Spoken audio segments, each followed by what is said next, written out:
Okay, hello folks. Welcome back to Welcome to 2026. 2026. We are still on the hill in Yeah. 2026. So We hope 2025 finished well because it's over. Yeah. It's Yeah. done. It's in the can. I don't hear it said as much anymore, but when someone would turn like 40, they talk about, oh, you're over the hill. I never thought about that in relation to our name before, but we're on this hill. We're on this hill. We're just staying. We're not going to roll. We're not going to roll off. We're going to stay on the hill. We're going to stay there. Come, Yeah. rain or snow or sleet or wind, we're going to stay on the hill. Yep. New Year's always bring, I don't know, just a level of thought, I think, in a way. I think of some of like the imagery that comes with a new year. Again, some of this feels old. I don't know that I see this as much anymore, but I remember growing up, they'd show a picture of Father Time. At the end of the year, he was very old. Yeah. And as soon as the new year came, it was a baby. Yeah. Yeah, it was a baby again, brand new little baby. That was a picture of Father Time. It reminds me a little bit also of, I know it sounds funny, but of all the funerals that we do. Because at a funeral, you kind of naturally have this response of, oh, there are endings to things. Yeah. And there are endings to people, to relationships, to valuable, important things come to an end. And New Year's kind of like that in a way, like, oh, there's whatever our hopes and dreams were for 2025. It's done. It's done. Yeah.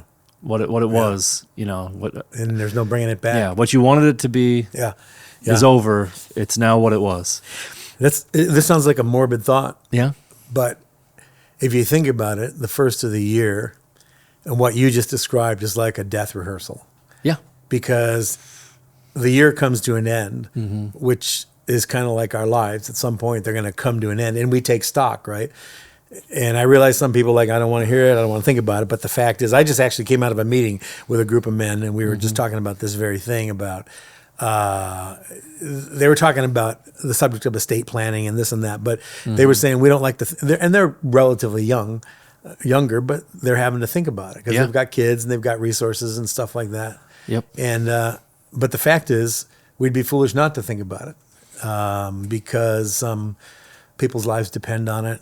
Our stewardship depends on it. So the end of the year of 2025 is like a death rehearsal. But the great thing is we get to go into 2026. But we're in a good way, I think, in a healthy way. You should think about it. Like, how did my year go? Was it a win? Did I live well? Did I live wisely? Did I use my resources? Did I use my time? Yeah.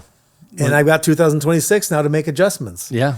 All those good intentions that I had. Yeah. What did they turn out like? Yeah. And, did they produce anything? hopefully there's some great answers in there. Like, oh man, I wanted to be a better father. Yeah. And I put some goals in mind, and I decided, this is what I'm going to do. I'm going to save this day of the week, or I'm going to do this thing. I'm going to read the Bible through in a year. Yeah. I'm going to spend less money, eat less sugar. That's what this last group I just came out of earlier in the day, that was the discussion. Tell us something that you look back on in 2025. How did it go? And then what are you looking forward to in 2026? And it was a rich discussion because, you get the privilege of being able to evaluate. Yeah, that's a businessman's kind of get together, right? Yep. I love that because businessmen, they really set goals and they have intentions. Someone could start a new restaurant and like, well, I intend for this to be a success, and I'm going to work towards that goal. Yeah. But how many restaurants are in success? I don't know anyone in this There group. was a restaurant guy in really? the group, and he said those very words. I don't know. I didn't know you. And he said, going forward, I'm going to pare down. I'm going to narrow my efforts. I'm going to narrow my focus because I'm going to focus over here of my teenage children who are going to be out of the house in the next 4 or 5 years. So it was a really an enlightening and an encouraging conversation because he was making decisions based on the turning of circumstances. My kids are getting older. Yeah. They're going to be out of the house in 3 or 4 years, and I'm going to stop spending time over here making money or whatever. Yeah. And I'm going to spend time over here, quality time with my teenage kids. Yeah. You have the rest of your life to make money, but you have teenagers for a limited number of years, and then they're not teenagers anymore. They might still be yours, but they're not teenagers anymore. So. Yeah. Every year around this time, Jason and I were discussing before we started, and you used the word, people make resolutions. A resolution is, I don't know the exact definition, but it's like this declaration that this year or this, I'm going to commit to do X, Y, or Z. Statistically, Yep. do you know that January 14th is the day that they just go, okay, it's over? How do they track that? I don't know how they track it, but January 14th Yeah. is about as long as most people get. They could probably do it just by gym memberships. Yeah, and gym attendance. memberships or whatever. Yeah. But everybody, lots of people make these resolutions, but in 2 weeks it's like, yeah, you know what? I'm gonna have the cookie. I'm gonna do this. I'm not gonna do that. And I've always been fascinated by that idea. Is there a different way to approach it? Because making resolutions isn't a bad thing. The question is, do they produce any fruit? Can you keep them? Yeah. So I don't know. Is there? Well, I think yes. I think what you start in the flesh is going to end in the flesh, and so I think partially the flesh only has so much power to do anything. Yeah, and it has power. It definitely has power. Choosing the flesh, and so forth. Yeah, the flesh has the ability to choose, and it has the ability. We see people that are unsaved, fallen man who accomplish amazing things through will alone. So that's amazing. So the will is an amazing thing, but I think there can be so much more to it when you also are engaged in being spirit led and spirit empowered to do the things that God calls you to do. I have a theory about that. I think that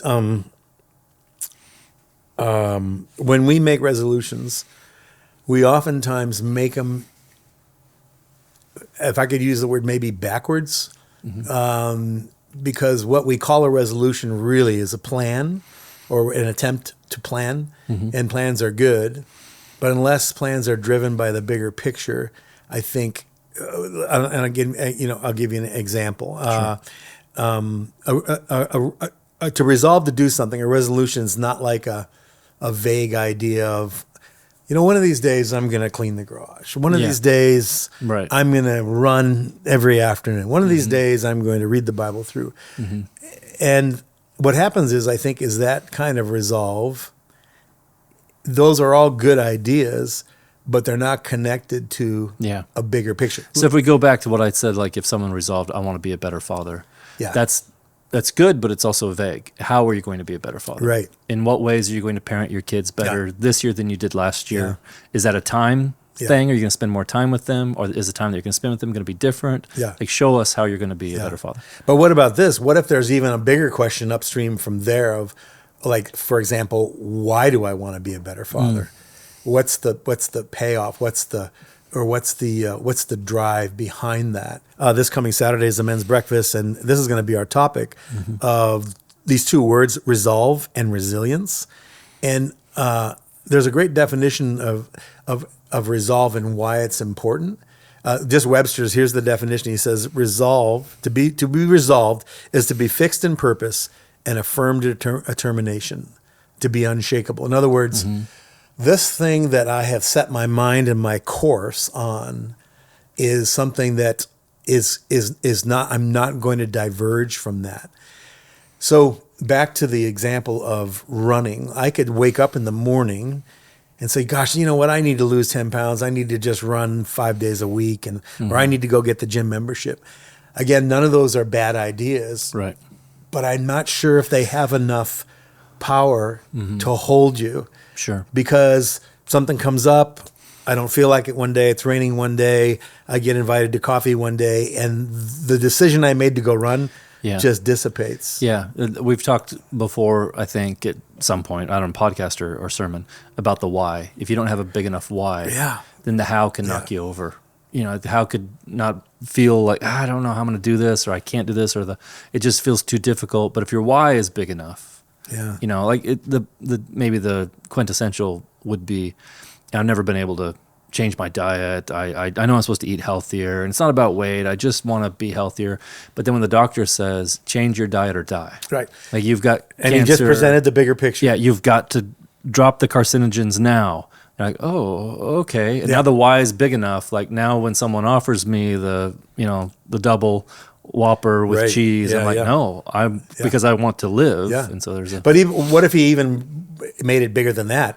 Not only are you not going to live, you're not going to see your kids graduate from high school. You're not going to give your daughter away in marriage. Yeah. So all of a sudden, what's happened right there is injected into your good idea Yeah. or your good intention is this bigger picture that can help you stay on course. Yeah. Right. Because if it's just Yeah. about me gritting my teeth and going for a run, January 14th, I'm going to be Yeah. like, oh, it's too cold out, or Yeah. it's too something out. So can we talk about resilience?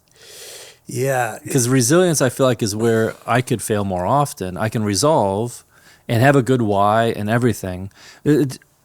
Let's just keep it on exercise, because it's I think a relatable one that everyone can understand. Yeah. I can resolve, like, I'm going to work out, and start working out and have a bunch of momentum and do really well. But then I get sick and I can't work out. Right. It'd be wrong. You have to stop working Yeah. out. You have to rest. You have to drink. You have to, drink lots of liquids. You need to rest. And then my resiliency, I don't snap right back into that. Like, the resolve tends to get wore away, it feels like, because I wasn't resilient. The thing that knocked me off course kept me off course. Yeah, that's an interesting thought, right? I don't snap back as much. That's actually a definition of resilience. Resilience is the ability to come back Yeah. after a setback, after to snap back into place. Yeah. I was thinking while you were talking about resolve in the Bible, one of the greatest examples, and actually the words are used, is when Daniel finds himself in captivity with his friends.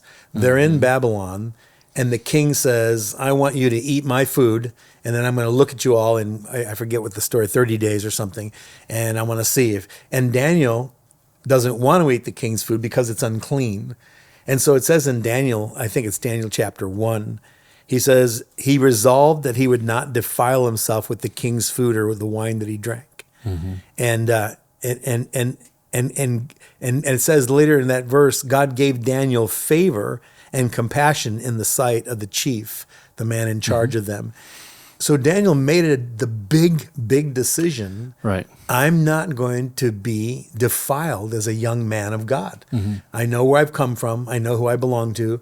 I realize we're in captivity, but I'm going to resolve that I'm not going to give in to this thing that I feel is central to my purity. Yeah.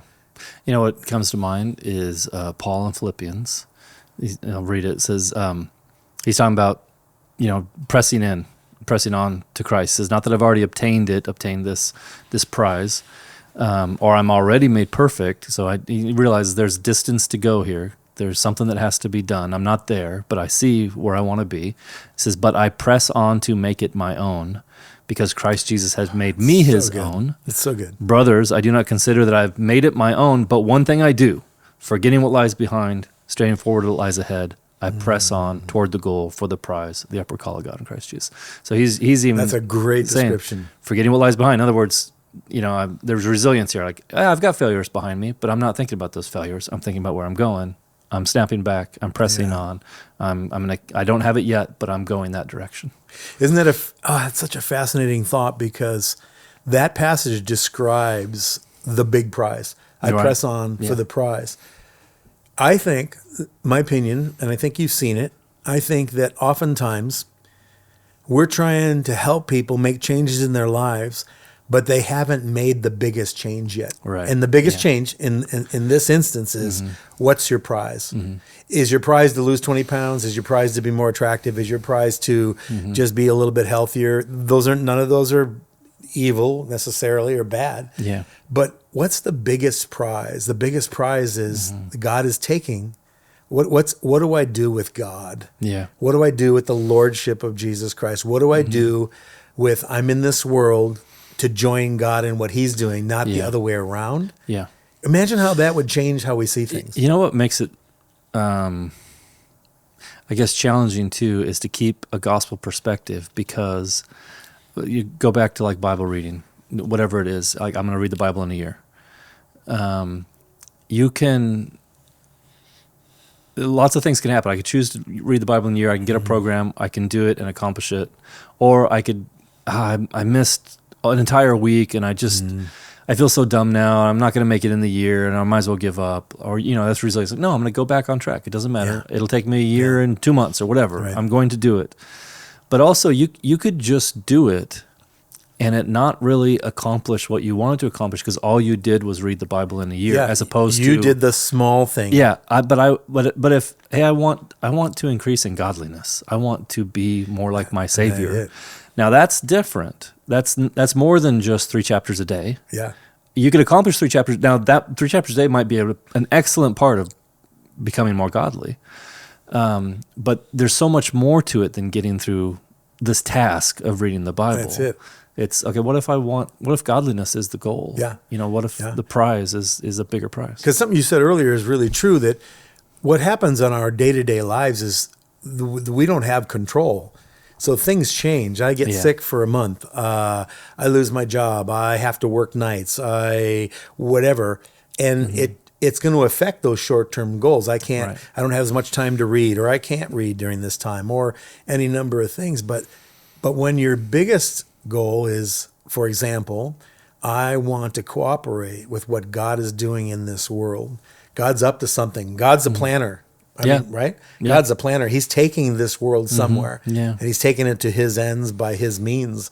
So the biggest picture would be, no matter what else happens or whatever else I do, my life goal is I want to join God in those plans. I think you and I have seen people who struggle coming out of the Christmas season, coming out of the holiday season. It's funny, on a small scale, I think we find people that say, "Oh, I gave in to temptation, Pastor. I ate way more cookies than I ever intended. Or I ate way more turkey," or whatever. But some of the giving in is actually a more critical thing. I gave in to sexual temptation. I gave in to my addiction. I was depressed. I was this. And so this idea of resilience is snapping back to that bigger picture. Yeah. Right? It's like, okay, if we use the term all the time, if all I'm doing is playing defense, I'm just I'm not going to eat too many cookies. I'm not going to look at porn. I'm not going to, I just think it's a weak position. Yeah. I think too, again, year to year it's the way our world operates. So I'm not against thinking year to year or year goals, because days add up to years add up to decades add up to a life. So they're all important measurements. But I think about what Eugene Peterson says, the way he named one of his books. Even he talks about a long obedience in the same direction. Yeah. And his life and other godly men's lives have proven something. Like, hey, it wasn't just about a stellar year or even a stellar decade, but it was consistent. This is the direction my life is going, and if I get pushed off course, I'm going back in this direction. I'm going back in this direction. And I think of our elders in that regard. Like, what do we look for in an elder? We look for a long obedience in the same direction. Exactly. Not perfection. No, because none of us are. But yes, their goal is God and godliness, and that is what we've seen consistently in their life. And they have a testimony that shows that. And the idea that it's not a sprint, it's a pilgrimage. And we love a sprint. We love to take off. Sure. We love the finish line. We love finish lines. Yeah. But a pilgrimage, the first few days of January. Yeah, exactly. But a pilgrimage is different. A pilgrimage, no, I'm going to keep getting up every morning. I'm going to keep going this direction. This is going to be a weeks and months long, hike, not a day trip. I'm going there for a long direction. So think of life more of a pilgrimage than a sprint. Yeah. Someone said resolve fuels the will to push forward, whereas resilience provides the capacity to recover. And you keep going when there's setbacks. You keep going when you're knocked down.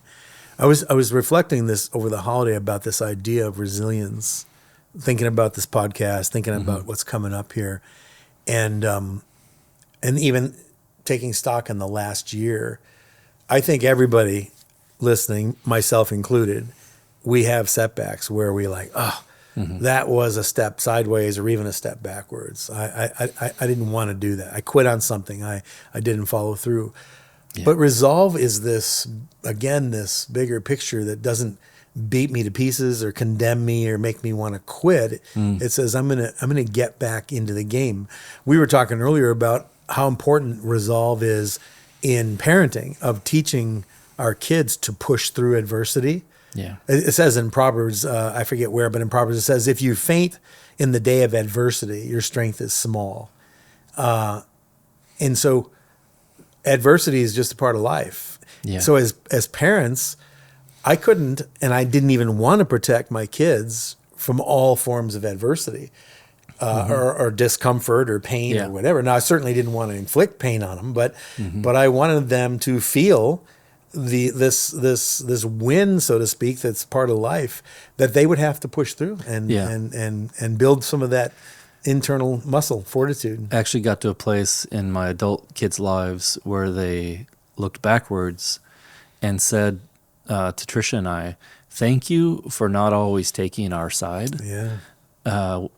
Like in school, for instance, like we'd come and complain about this teacher and this teacher, this and that, and they want this or they forgot that, or something. Yeah. But you didn't just take our side, though we knew you were always on our side, but you argued for something bigger too as well, to call us up to something.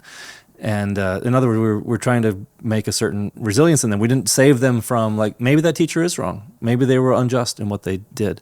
What are you going to do about it? You're going to face injustice in life. You're going to, this isn't the last time you're going to face injustice. This teacher, called you out instead of calling the person next to you out, Right. Whatever. Yeah. You're going to find that in the workplace. That's You're not going to find that in fair. relationships. You're going to find that over and over again. What are you going to do about it? Like, if there's something we need to handle, we'll handle it. But we need to help you handle this adversity that you're going through right now, Yeah. too. And they actually thanked us for it. That felt like such a win. Like, oh, I'm so glad. Because at the time, you didn't enjoy this thing that we were trying to do with you, to kind of hold your feet to the fire and make you stay in the hard thing and not give up or quit the sport or whatever it is. But I'm so... It's interesting to think about what would have happened or what would have been the outcome if you as a parent would have stepped in and just tried to fix every little bit of adversity that they encountered. What would they be like as adults? And I think that's kind of the point here, is resilience is built by persevering. So what do you think, though? What are some things that come to mind when you think about you need to persevere through that? You need resilience. You need in this area because God may or may not take it away. Yeah. What are some key areas you feel like, you need perseverance in this area? Well, I'd say one of the big ones that almost everyone will face, although not everyone gets married, most all of us do, would be that perseverance in conflict in the relationship, in your because there's a lot of ways to get out of that. You can just force quit. I'm out. We're done. This is over. Or you could stay in, but out of the conflict. Like, I'm with you, but I'm not gonna. Yeah, I'm just not gonna do this. You disengage. I'm not in this, because it's just hard. It's hard to come to unity in a couple. It's hard to make two one. It's a challenging thing, but it also is valuable. It's so worth it if you will do it. So I'd say that would be a big one. It's like staying in the conflict, in the challenge of your relationship, and not just growing complacent and comfortable. And, well, she kind of lives her life and I live mine, or we're out of this relationship. It's over. I mean, but to deal with the challenges of being married. Wow, that's a good one. That reminds me of the earlier part of the conversation. What about being resilient in your calling? So two people who got married stood before witnesses and said these vows. We do this all the time as pastors. And oftentimes 10 years down the road, there's a marriage conflict. And the fact that they made those vows is nowhere in the conversation. Yeah. And it's like, wait a minute, what about the resolve to stay in, to keep your word? Yeah. To keep your vows. And I realize I don't want to hurt anybody listening. No. I realize there's times where it blows up and it doesn't work, but I'm sometimes looking for, where's that resolve? Like, hey, I said I'm going to do this. I made a commitment. Yeah. And darn it, this is painful and I want out, but I'm going to keep that. Was that just commitment. romantic talk? Yeah. Or was there resolve behind it? Yeah. Is that just pillow talk? Is that just I said I love you, baby, but it's just the thing you say. Like, no, that's not what love is. I think about it in Christ's life too. I mean, go back to I'm not trying to sidetrack us in other places where we need to resolve. But in Gethsemane, there was incredible resolve. Yeah. I am resolved. I am going to drink do the Father's will. And it's okay. He's asking, is there another, is there another cup? Is this the only cup? That anyone would, but he's resolved to his Father's will. In the wilderness, fasting, being tempted by the devil. He was resolved over and over again. Doesn't matter how many angles the devil comes at him. He's going to go the direction he's going to go. And then, of course, the cross. Yeah. And on the cross, he stayed resolved. Because at any of those moments, we know he could have called down a legion of angels. But even through the pain, and that's the thing I'm thinking of, like, oh, yeah, those are all three of those mark terrible pain of some kind. Hunger pain, loneliness pain, Gethsemane, just the pain of anticipating the cross, literal physical pain. And so if pain is the thing that can drive you off of your resolve, then you're in trouble, because we don't live in a pain-free world. Yeah. Resilience in a time, how about, I was thinking when we were talking about Gethsemane, resilience in a time of injustice, or resilience in a time of criticism. When I'm being attacked, or I feel like I'm being mistreated, whether that's real or perceived. And so the tendency, my natural human reaction is to be offended. And then there's a domino. I'm going to be offended. I'm going to walk away. I'm going to quit on community. I'm going to quit on church. I'm going to quit on the opposite sex. I'm going to quit on something. But this resilience that is able to stay the course, even with injustice or criticism, or I think of the big injustice. I think it's fair to think about the civil rights movement. Back in the day, when there was amongst a group of people a choice to act nonviolently. Yeah. And that was born out of a faith movement, not just out of a wild idea. Like, no, our faith says both of these things are true, that this is unjust and should change, but that we don't have a right to take lives because of it, that we're going to, we're going to protest, but we're going to peacefully protest. And those people that stayed their resolve, they won the heart of the nation. People are like, man, they're winning us over. Like, we can't be angry at these people and the way they're doing this. Like, all we can do is sympathize with them. And so they won the heart of the nation. Yeah. And the temptation was, of course, to give in to hard power. Yeah. Let's burn it or whatever. And I think, again, that resilience, love is a resilient thing. Love, it says in 1 Corinthians, 13, bears all things, believes all things, endures all things. Yeah. And love never fails. Do I really believe that's true? Yeah. And again, the resolve piece is, yes, I do. And the resilience piece is, I'm going to, even though it knocks me down once, I'm going to get back up, and I'm not going to quit. I'm not going to quit on the big idea. Yeah. Yeah. Are there practices that, because I think I want to make this as practical as possible. Are there practices that make these two things, resolve and resilience, work? Does Sabbath come into play there? Is there a place for rest? What's the community's role in my resolve and my resilience? Like, for instance, when we talk about marriage, I think we purposefully do the ceremony publicly, and we try to get the community to commit to this as well. Like, these two are in it; it's their job. But do you as a community have a responsibility towards their marriage as well? I just wonder what are some of the practices that might make these. I think that's a great question. I think the most important practice is to take stock of what is the biggest picture in your life. If the biggest picture is Bruce doesn't want to suffer, or Bruce wants a comfortable life, or Bruce wants everybody to like him, I could do those things and still be part of a church. Yeah. But what if the greatest value, Paul said in Corinthians, he said to the church in Corinth, whatever you do, whether you eat or drink, do everything to the glory of God. So I think that a great practice is to take stock of how does my life, my walking around everyday life, how do I glorify God? Sure. Does my language reflect? Does my social media habit reflect? Does my words, do they reflect? Does my attitude, my overall mood? And I had a friend of mine used to say it, and it used to drive me crazy.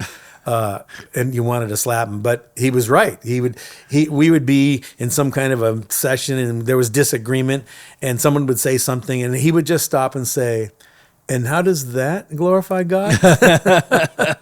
And we'd be like, "Stop asking that question." But it was the biggest question in the room, right? In the universe. Yeah. And how does that glorify God? So when I'm fighting or depressed or self-pity or tempted or indulging, how does that Yeah, take stock of take stock of right? each action, and then probably take time, which is what Sabbath is great for. You're kind of alone with your thoughts. If you're Sabbathing well, you should be alone with your thoughts to take stock and say, is the direction my week went the direction I'm really declaring And I is want it to go? congruent? Yeah, is it congruent? Yeah. Yeah, and then could I add confession to that as well? I think confession is that's a good also one. like you just came from a group of guys who got together, and part of what they were doing was some sort Sharing of the confession truth, in yeah. a way, like, well, this is how it went, and this is how I wanted to go, and I'm sure some of it was rah, this is great, but some of it was I made some mistakes, and here's what I don't want to do again, and I think confession is an incredibly valuable part of doing those two. One of the guys said it was really good. He said noise, and we were like, "Could you unpack that a little bit?" He goes, "Yeah, I realized that in 2025, I had allowed my choices. It hadn't been imposed on me. I had allowed all kinds of noise to come into my life." And I said, "What do you describe noise?" And he would talk about good ideas, but in the end, they didn't really produce any worthwhile thing. But it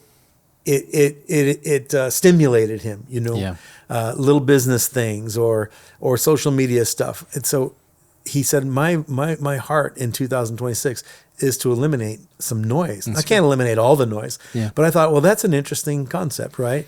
Here's a relatively young guy who's fairly successful in the business world, but he's got children and a wife, and he's realizing, man, the noise isn't helping me. Right. It's just that. It's just noise. It's like this weird kind of entertainment for something, and I could totally relate to what he was saying. Is that the best use of my time? Is that the best use of my soul care? Like, am I going to allow noise? Some noise is inevitable. There's traffic noise and there's news noise, but man, I have some measure of control over the amount of noise in my life. I think thrown in there too of things that would make this effective or not, move it out of just the head and into life, would be some sort of writing it down, marking it. Otherwise it's just lost. It feels like, I know for me, like, unless it's written down and then checked off, that's so good, and come back to, it's just like, what was I even trying? My old leader in YWAM years ago, he used to always, quote, write it down and make it plain. Write it down and make it plain. Say it over and over again. Hey, if you got a vision, write it down and make it plain. And then that's great to have your vision written down and plain, but now write down some things that are going to get you there. Yeah. And then start to check those off. Or if you've written down the wrong thing and it's not working, scratch it off and write something else down. Right. But what is the next thing that I'm going to do? So there's some form of accounting. Yeah. A self-examination. Yeah. Yeah. It's interesting. I just had that very conversation this last week with someone who was very excited about this new year and very excited about what they were hoping to get from God. And she asked me, what do you think? I said, I think that's great ideas. She said, is there anything you think would help me achieve those goals? I said, yes, journal. Yeah. And she asked me, well, talk to me about journaling. I said, listen, I journal. I know it sounds like a non-guy thing to do, but I have a blank book and I do exactly. I don't do it every day. I don't, there's days where I don't get to it. Or I'm sure you sit down with some cut flowers and a candle. You had some sense in your pretty pink journal. No, journaling is just writing down, like, hey, what happened today? What do I want to happen tomorrow? And God, what are you saying to me today? And what's God saying? Yeah. And I think journaling for me looks like I'll look at scripture and I'll try to practice Psalm 1. Blessed is the man who walks not in the counsel of the ungodly, delights in the way of the Lord, and on his law he meditates day and night. Yeah. Well, it's interesting. What's the fruit of that? It says that man will be like the tree planted by rivers of water. So he's nourished and he's immovable. Yeah. There's a sense of permanence. So journaling is this idea of slowing down. Because when you write something, I don't know about you, but when I write something, my brain goes into a different mode than when I read. The ADHD kicks in, and I'm jumping ahead 3 or 4 words or sentences. Even when I read scripture, but journaling, I write it down, and then again, I just write down what I feel like. What is it saying to me, and then what I want to say back to God. It sounds clumsy and clunky, but oh my gosh, it can be life changing. Yeah, I think it might help people just practically with journaling.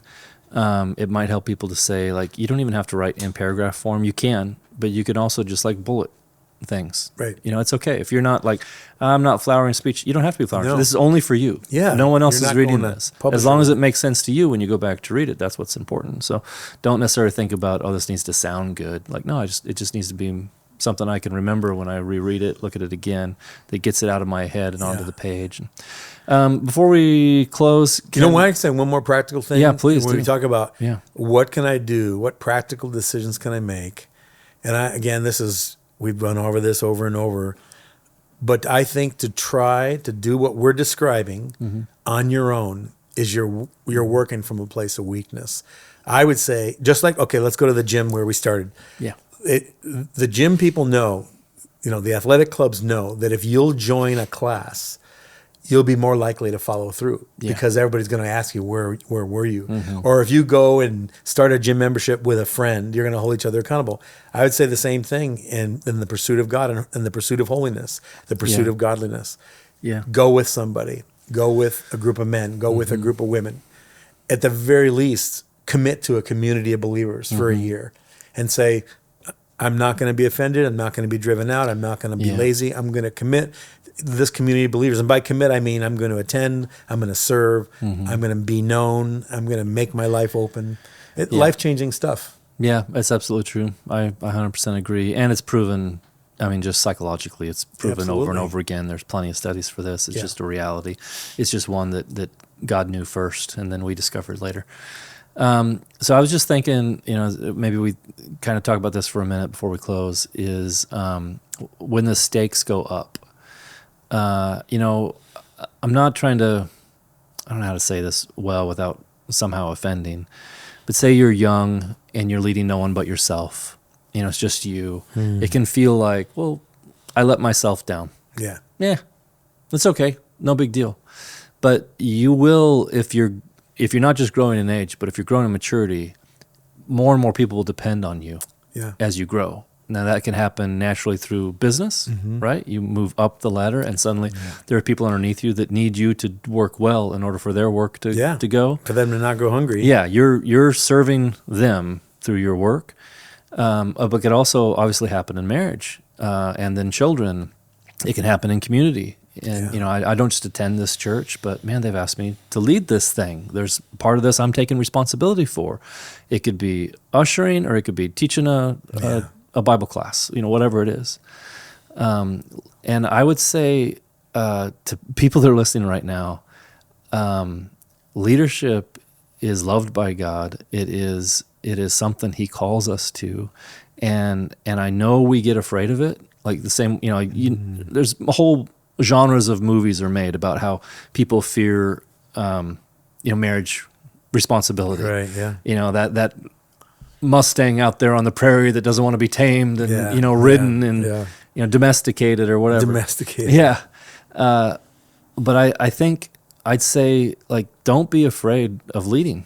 Don't be afraid. Now, there's a call to that as well when we talk about the church, but also there's just a call in the natural world of we need men and women who take responsibility in places. In our hospital in town, I'm so thankful there are people who have stepped up to this. In the work environment, whether it be restaurants or manufacturing or anything else. Like as you age, these things will, your failure in your responsibility, in your resilience, in your all these things, it means more and more as you age, I guess. Yeah, and responsibility, a synonym is weight. You build muscle mass. You don't build muscle mass by thinking about it or talking about it. Yeah. You build muscle mass by pushing against resistance, pushing against weight. And I think responsibility is allowing weight to be put on your shoulders. And so that's, if we don't shirk it, if we don't run from it, it's going to build something in us that nothing else can. Yeah. And that's a beautiful thing to watch. It's a beautiful thing to watch kids grow up and take responsibility for their lives, their finances, for other people, their own children, and just watch, like, you're being shaped into what you were designed. You're joining God in what He's after in the world. I would also say there can be a trap in leadership of feeling like, well, now I'm leading, I can never let anyone know that I've broken a resolve, that I've failed in any way. And that's not what people need. No. They don't need a projection of a leader who's never failed. I mean, everyone needs a leader who's never failed, but that's only Jesus. Yeah. So that's the leader who's never failed. But what we need in leaders is that same long obedience in the same direction. That it doesn't mean they'll never be an outlier, but they always come back, and that they're honest about, like, hey, I tried to do this and I failed, and I let you down. Yeah. And the same way a parent can go to a kid and say, I'm sorry, I said I was going to take you fishing, and I let something come up, and it was my own fault. I should have taken care of it earlier, or whatever it is. I think that in the church is a beautiful thing, but yeah, it has to be done well. Yeah. Yeah, that's the idea, folks, this year. What a great opportunity we have. We're only 6 days in, but you got a whole year ahead of you to make changes, to shift your routine, to rearrange your priorities, and to try, by the grace of God, once again, to be everything He's called you to be. Yeah, I'd say one more thought as we leave here is, because it's the kingdom of God and because it's grace, it's not just where is God asking you to push harder, but where is God asking you to trust deeper? Yeah. Like, what does that mean, to trust God deeper than I was trusting before? Not that won't also take pushing harder, but if this was just in our own strength, you can go anywhere for that conversation. There are plenty of, self-help gurus that can talk about that. But that's not what this is. This is a kingdom practice, and this is a gospel practice, which means the grace of God, and a faith move. Like, what is the big thing that God's asking me to trust Him for this year? And then He's going to empower me to do that. And that takes hearing the voice of God. Yeah. Boy, I can't echo that enough. What we're not saying is try harder, because we've tried that. It doesn't work very well. But what we are challenging is, where is God calling you to join Him in what He's already doing, and what kind of trust is that going to require? Excuse me. And so I think that's a good word to end on. Yep. Yeah. All right. Going deeper. Love you guys. Love you. So happy to be in 2026 with you. Yep. So far, so good. Yeah. So far, so good. Yeah. A lot's happened in a week in our world, right? So. Oh my goodness. Yeah. We could talk about that forever as well. Podcast. That is another podcast. All right. We will see you on Saturday for the men's breakfast. We'll see you on Sunday. Hey, this Sunday, if you're catching this before Sunday, and I hope you do, we are breaking from John for one Sunday to preach out of Acts chapter 3, because that's what a lot of the churches in our city are doing. And we're praying specifically for revival. As a city, or as cities, Kaiser, Salem, Turner. So come on Sunday. If you come to Church in the Hill, come join us there, or go to your home church and pray for the revival of our churches and our nation. Yeah, pastors all over the city. Many pastors are all preaching from the same text this Sunday. So it's really a cool thing. So. It is. All right. Love you guys. See you there. Yeah. Take care.